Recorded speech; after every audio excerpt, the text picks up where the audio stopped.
Here's a 2x2 piston door that opens layer by layer. It's simpler than it looks, and by the end you'll know exactly how it works, including this unique use of a pulse extender. Shout out to Sammy Likes Chicken for suggesting this video. Since each piston retracts one after the other, what if we just add an increasing amount of delay to each piston?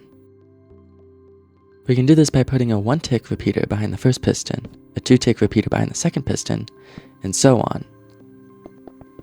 And then connect that to the input. This works really well for short doors as it's predictable and easy to debug. But what if we keep doing this as the door gets longer? To make the door longer, we will have to place 4 4-tick repeaters and another set of 1 to 4-tick repeaters, which also works pretty well, but inflates the number of repeaters required for the door. What we notice is that at first, we only need a couple of repeaters. But as we increase the length of the door, the number of repeaters goes up drastically.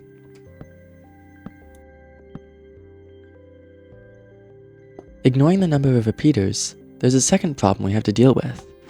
As the door gets longer and longer, we have to worry about how far the input signal travels. That means we have 2 challenges: delay and signal loss. And in order to solve these problems efficiently, we should try to avoid solving the same problem for every piston. Instead, we can let part of the circuit do work for the parts that come after. This is the key difference between parallel and series circuits. In a parallel circuit, every piston is handled independently. In a series circuit, however, each piston is handled based on the entire circuit before it. Once you start thinking in terms of series circuits rather than parallel circuits, our builds can scale naturally instead of scaling exponentially. If we place a repeater at 4 ticks every 4 blocks in series, we can increase the delay by 4 ticks every 4 blocks without having to worry about the signal strength. This means all we have to do is add a 1-tick, 2-tick, 3-tick, and 4-tick delay in parallel between all of these repeaters. Since we are increasing the delay between 4 block segments, we need to keep each segment separate. This is why every 4 blocks we are using a different structure to activate the pistons.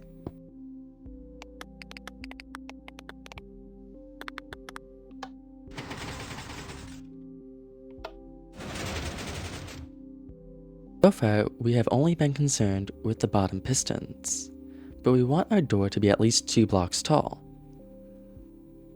There are a couple ways to extend a build upwards. We can use redstone torches to extend the signal, we build this circuit for the top out of the build, or we can place a redstone dust on top of a powered block. The first 2 can be pretty large, so I often go for the last option. However, since the redstone dust often has a signal strength greater than 1, redstone dust will power the other blocks. What we need is a system where the signal strength gradually decreases over time, and only reaches the pistons that should be extended. This is where a pulse extender can be surprisingly helpful. If we were to place comparators and redstone dust in a loop, the signal strength will decay over time. So we just need to place this pulse extender at the back of the door to power the very last block. In order to do this, we will want to place a comparator coming out of the second last block, which goes into a solid block. We then want to place a redstone dust and a comparator going into the last block. Unfortunately, because we are relying on signal strength, we are limited by the maximum signal strength of 15. This means that if we want a door that is longer than 16 blocks, we will have to extend the signal to reach the rest of the door. Since the delay is increasing as we go back, we should send the signal from the pulse extender back. This will control a new pulse extender responsible for a new segment which is identical to the last. And there you have it, a clean 2x2 piston door, which I don't even have a name for it, so if you have one, let me know down in the comments. If you enjoyed this build, stick around for more, and in the meantime, thanks for watching. I'll see you in the next one.